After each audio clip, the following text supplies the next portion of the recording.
Today on Lockdown Red Wings, which invitee to the Prospects tournament really showed off?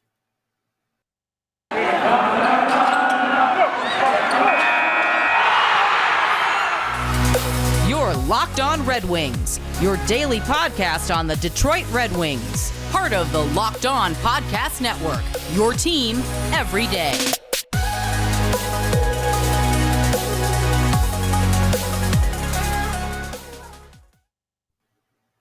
Welcome back to the Lockdown Red Wings podcast. We are your hosts, Brian Fisher and Scotty Bentley. I am a podcast producer for WWJ News Radio 950, while Scotty is a freelance journalist for the Detroit News and host of Lockdown Red Wings. And Scotty, we're finally back to 5 episodes a week because starting from this past weekend, we have content every single day to cover with Prospects Tournament, training camp, and then preseason all the way launching into the regular season. I'm so pumped, man. I'm so pumped. There's like well, first off, this is the most excited I've been going into a Red Wings season in a plethora of years. And I like the stuff leading up to a prospect tournament is one of my favorite things they do in the calendar year. I don't know. I'm really pumped for not only us to be back 5 days a week, but indirectly because that means that there's Red Wings stuff to talk about 5 days a week. Yeah, I completely agree, man. It's an exciting time. Obviously, as well, I probably sound different. That's because I caught a cold over the weekend. I'm over the worst of it, but if you see me, if you're watching on YouTube, you're going to see me coughing a lot. I'm going to mute myself so you won't hear it. But yeah, that's why my voice is a little bit different. Be better, man. Better. Physically feel better or like be better than I am at hosting? No. You're a great host. Just like be better and don't get sick. Okay. So you're still insulting me in the end. Yeah. Thanks, just Scotty. not the way Appreciate that you thought, yeah. Oh, there he goes. Don't make me laugh. All right. So thank God we have games to cover, which is just an amazing feeling. We haven't had that in so long. And I was able to catch all of the game against Columbus and about half the game against Dallas. And first of all, both the games were exciting games. The one against Dallas was a back and forth game, and the one against Columbus was just an absolute domination, which was super exciting. But we'll start with the game that happened first, the game against Columbus Blue Jackets. And I mean, I think the first thing we got to address, Scotty, is Piercey. Piercey went out there as a camp story invitee. Of the weekend, honestly. Yeah, Piercey came out there as a invitee to camp and scored 4 goals in that first game. He was phenomenal. Yeah, he was phenomenal. It's like it was so impressive to me how he was able to like bob and weave his way through the defense in like so many different ways. Like he was literally just carving people up. Like it looked so easy. Like it looked so easy, and it was again, that's not a, oh my goodness, he's some unreal like canvas prospect now because of one game, but like it was really fun to see, and he looked really good. Like it wasn't. I didn't feel like it was 4 like really fluky kind of goals. Like that, good setups all around. I don't know. It was very fun to watch, and it was definitely something that made me, obviously excited to see him play again. Yeah, so the thing about the Prospects tournament is for about half the guys on the team, it doesn't really mean a whole lot. For sure. Like Simon Edmondson, for example, the Prospects tournament isn't a whole lot of anything. You think half? Him. What? You think half? That was just me, I just looked too much into it. I was trying to think of like what that number actually is. Yeah, I don't know what the number actually is, but maybe a quarter. But like for Simon Edmondson, the Prospects tournament doesn't mean a whole lot. So his real it's training camp and then preseason where he really has to shine. But for guys like Piercey, who's just looking for at this point an AHL contract, he has to go out there and try really hard. And he played really well. Obviously, you said how well he played carving up the opponent's defense, but he also just put himself in the right position at the right time. I mean, he's going up against some of the Columbus Blue Jackets' best prospects. I mean, he scored a goal in front of the net against David Jiricek. Yeah. David Jiricek was a top 5 pick this past draft. He was in front of the net with David Jiricek, and David Jiricek either didn't have him covered or he was able to get out of coverage for a cross crease pass and bank it home. And that's how he got a few of his goals. He just hunkered down in front of the net and waited for a pass. And that's also where Cross Hanas came in, because Cross Hanas in both of these games, Scotty, was phenomenal. Cross Hanas obviously being a second-round pick of the Detroit Red Wings in 2020. And, man, I tell you, he's a prospect that I haven't followed a ton, admittedly, because my focus has been on those Swedish prospects for so long, because that's where a lot of our top guys are. But Cross Hanas, on Friday's episode when we were doing the preview, I started looking into him. Like before we recorded, I started looking into him, the season he had. I'm like, oh my God, he had a great season. And then watching him, like, this guy's a step above everyone else on the ice. Playmaker. Like, besides Kent Johnson in that Columbus game, he might have been the best player on the ice. He looked phenomenal. Dude. He looked like, I don't know why this popped into my head, but in the Bad Boys, like 30 for 30 documentary, when they're talking to Isaiah Thomas and he goes, the person with the ball is in control of 9 other people on the court. Like, that's literally what it felt like watching him. Like, just absolute, like, had everybody on a string, it seemed like, was really facilitating the offense extremely well, racking up assists, and he looked really good and just absolute playmaker. Well, exactly. The moment he touched the puck, the entire game slowed down. And that was intentional. Like, he was slowing down. His vision was phenomenal.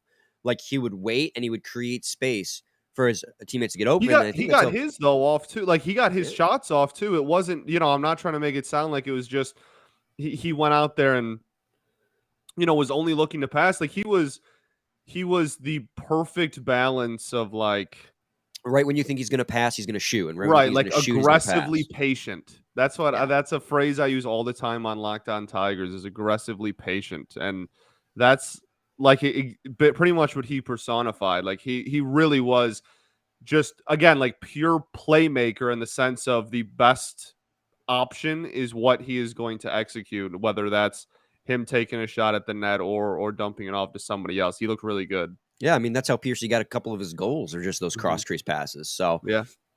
Scotty, who else stood out to you in this game? I think Sebastian Cosa is somebody that I think is a really easy one to cover too.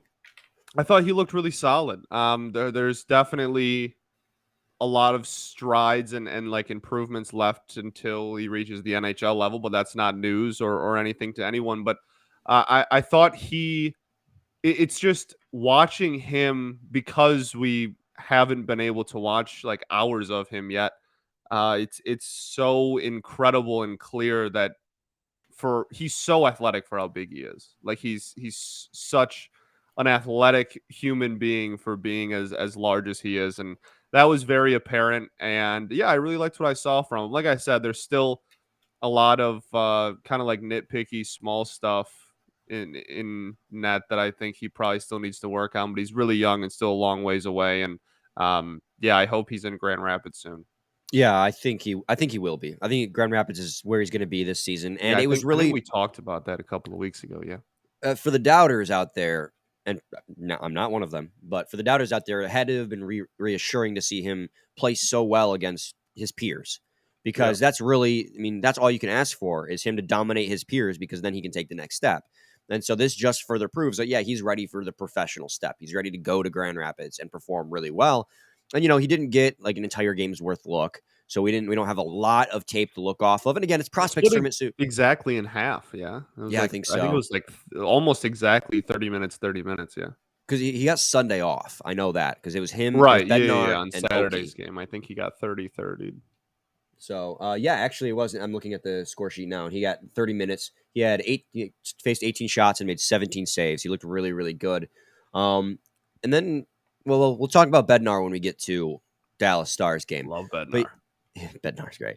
But yeah, I mean, he looked really, really good, and I was really happy to see that, because, I mean, it just proves that, this is a damn good goaltender. I mean, again, Kent Johnson. You got guys like Kent Johnson. You got guys like Matejchuk. You got Jiricek. You have top-end prospects. Yeah, we don't have to, break down the opponent's team too, but Kent Johnson looked unbelievable. He looked NHL ready, man. Yeah, and like, that's a dude that played for the college hockey team that I root for. So like, I've been following that kid for a while now. He looked unbelievable, and I'm super, super pumped for him.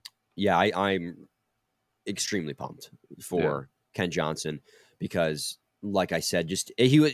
That's why I said earlier, second to Ken Johnson, Cross Hanas looked the best because Yeah, Ken Johnson went out there and he and just looked looked like unreal. it looked like he was playing NHL hockey where everyone else was playing Yeah, juniors. It was he did look incredible. like he was like when everybody else is playing at normal speed and he's playing at like what it is 1.5, Yeah. right? Like just it's a little bit different than everybody else out there, but yeah. We'll wrap up this game against Columbus and move on to the game against Dallas coming up. But first, I got to talk to you guys today about BetOnline. Let me get that overlay up. There we go. BetOnline.net is your number one source for all your pro and college football betting needs and sports info this season. Find all the latest football league developments, game matchups, news, and podcasts, including this year's opening week's games. BetOnline is also your continued source for all your sports wagering information, including live betting, esports, and scores. The fastest and easiest way to check in on all your favorite sports and events, including MLB, MMA, boxing, and golf. Head to the website today or use your mobile device to learn more about the trends and action. Bet online, where the game starts. Segment 2, Locked On Red Wings podcast. We were talking about these prospect tournament games, and the Red Wings won that first one against the Columbus Blue Jackets 5-2, I believe. Let me double check that. Yeah, 5-2. And let's move on. I want to talk. Do you want to briefly mention Soderblom before we talk about Yeah, I think Edmondson? Because I have some things I want to say about Edmondson, but that will transition us probably into the Dallas game as well. For sure, yeah. I think Soderblom. I watching him, I felt kind of similarly on how I feel about Sebastian Cosa. Like Soderblom had his moments where you were like, okay, like this is why he's here. This is why he's in the organization. This is why a lot of people are excited about him. But there was definitely some.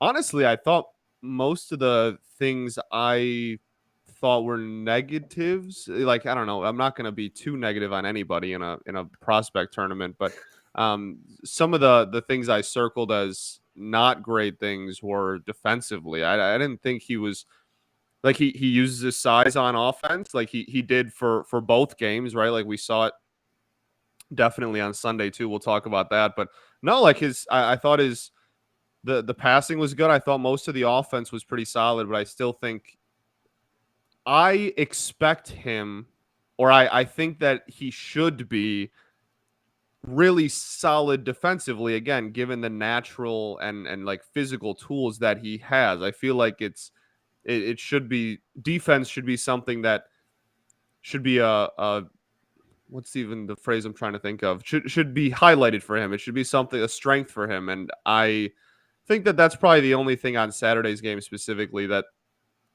maybe I thought he was a little slow to some areas or just got flat out beat sometimes. But I mean, the team as a whole looked so much better than Columbus that it definitely wasn't big, like circled, like, oh my goodness, he got cooked or whatever. But yeah, I mean, he looked solid, and we'll talk about him again on Sunday because he looked really solid, and that's obviously something that everybody wants to see Soderblom play as much as possible. So Well, that's the thing that can't be understated either is just how much they dominated the Columbus Blue Jackets in that game when yeah, Columbus just the night before beat the St. Louis Blues team 7-1. And that Columbus Blue Jackets team might have the best top forward line in the prospects tournament. So I mean, like yeah, in the end, you can't take away too much from these games. Like we're not trying to sure. say like, whoever wins this tournament is going to have like the bestest and brightest future ever. Like, I mean, these are all really good prospect groups. Yeah, we But already have that regardless of the results exactly. of Well, these yeah. games. So So it is you try to look for things you can take away, but you also have to understand that one three game, yeah, prospect tournament games you can't really.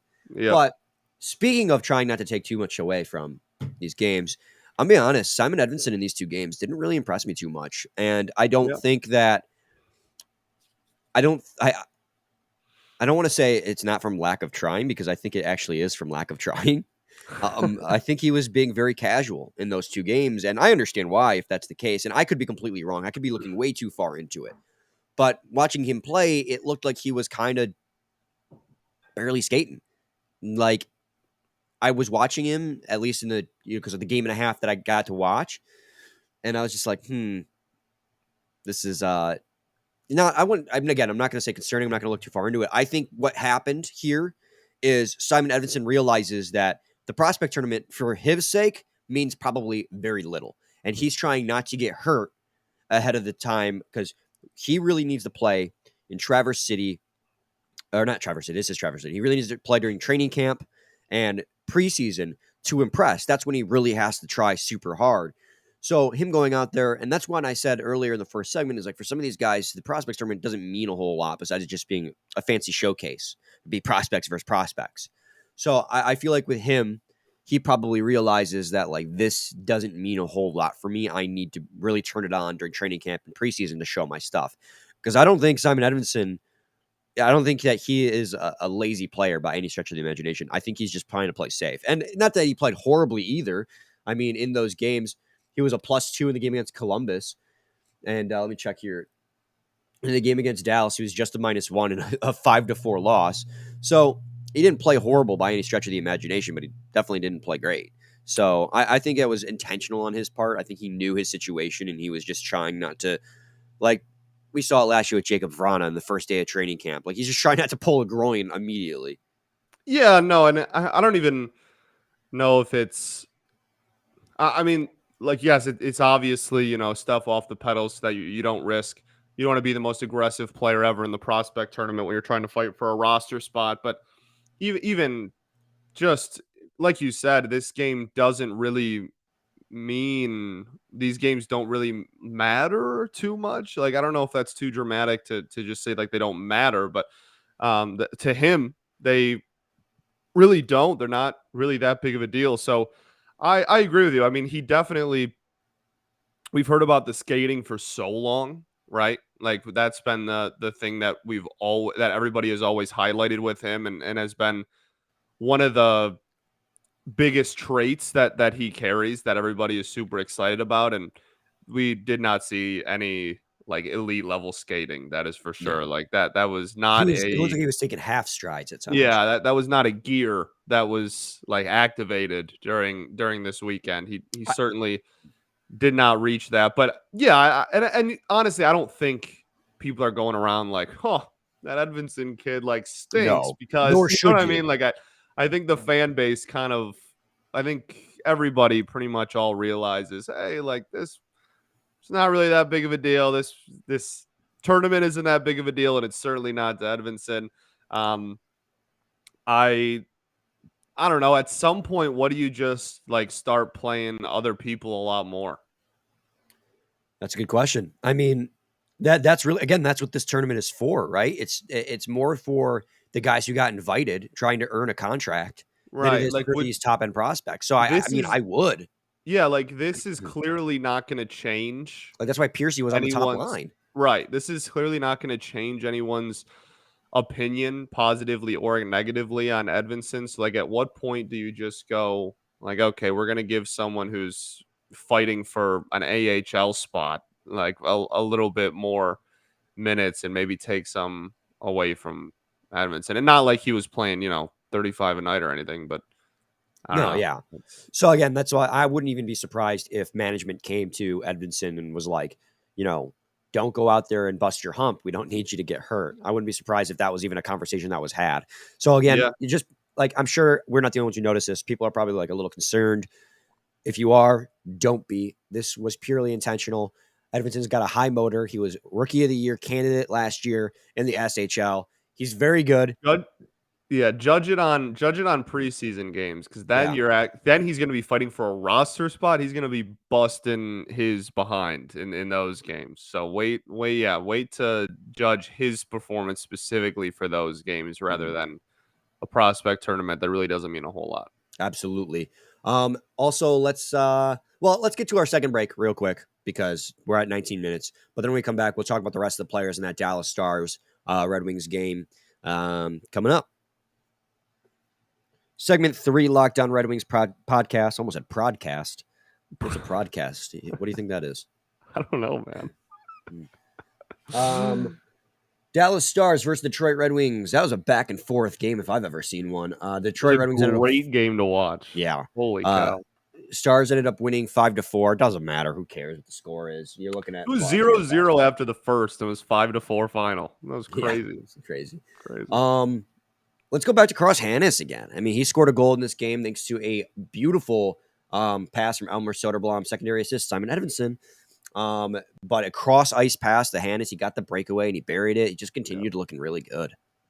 Yeah, man. I mean, like same sentiment as game one. He really looked like he was in complete control of what the Wings were doing offensively. Like everything was run through him, and everything almost seemed like everything he wanted to have happened, like happened. You know what I mean? Yeah. Like it was really impressive. He was very clearly the focal point of the offense, and rightfully so, given how the offense looked in both of these games. Yeah, absolutely. Jan Bednar also came out and was phenomenal. Love He that. played half the game and he made 18 saves on 18 shots. And the Dallas Stars, guys, that Dallas Stars prospects team dominated that first half of the game. I mean, they kind of dominated the whole game offensive wise. The Red Wings are in the defensive zone a lot. Yeah. But Jan Bednar stood on his head, which is awesome to see because, you know, we look at his stats at World Juniors with, I think, his team Czechia is who he was with.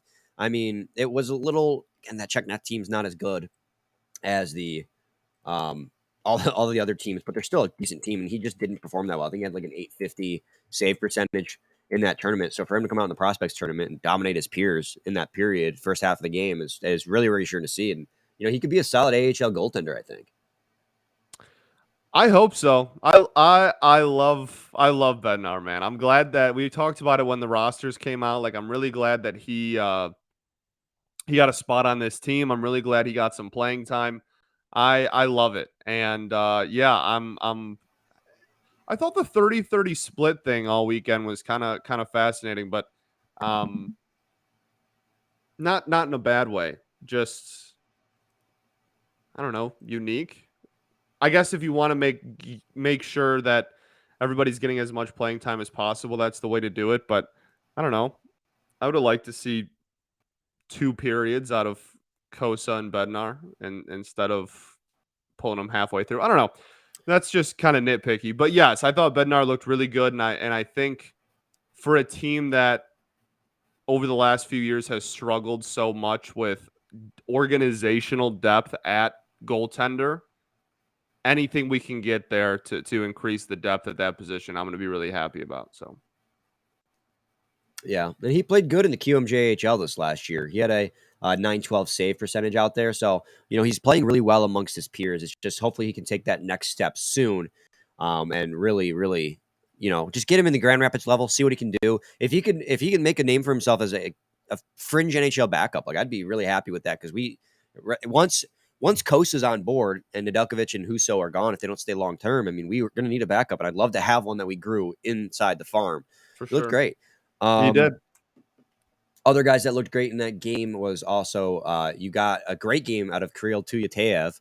Kirill Tuyatev had 1 goal and 2 assists in that game, and also He was somebody Soderblom to had a watch goal. going into it too, man. He was like one of the guys that really impressed at the very end of or just like over the summer. Everybody was talking about him, and the organization was really high on him. I think Boltman's article for The Athletic, Ow, he might it was a hard cough. that was a hard. I think it was Boltman's article in The Athletic. He kind of talked about him as one of the players to watch going into the tournament as well, just because of how impressed the organization was by him over the last 5-6 months.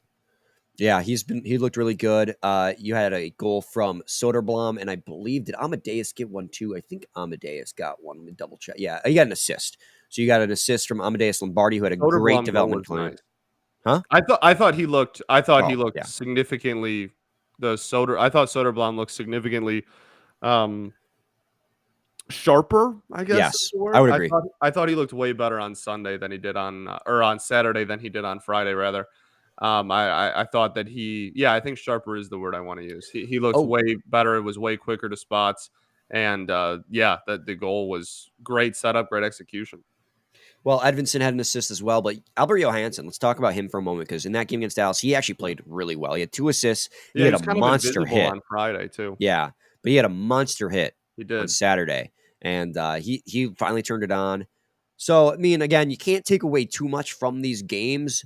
There are guys out here who are playing their hardest because they're trying to fight for a contract. There are guys out there who are just kind of, like know that the prospects tournament doesn't determine their fate. So they're just out there having fun. Andrew Oakey, the third goaltender that the Detroit Red Wings are carrying in this prospects tournament, he played in both games, played half the game in both games. He played in the first game and he played fine. I think he allowed one goal. I think on eight He gave shots, he up allowed one goal. 6 goals on the weekend, and 5 of them were he gave up all 5 goals in the Dallas game. Yeah, he looked good against Columbus, but not so sharp against Dallas. And I imagine they're giving him in Columbus. Like he faced like 8 shots and allowed a goal. Like it wasn't like he faced like 20, whatever, like 15, 20 shots in that one.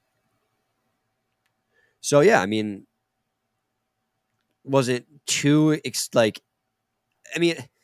and again, like he's one of the guys who's trying to fight for a contract, Sure. So, but I'm also not too super worried about it.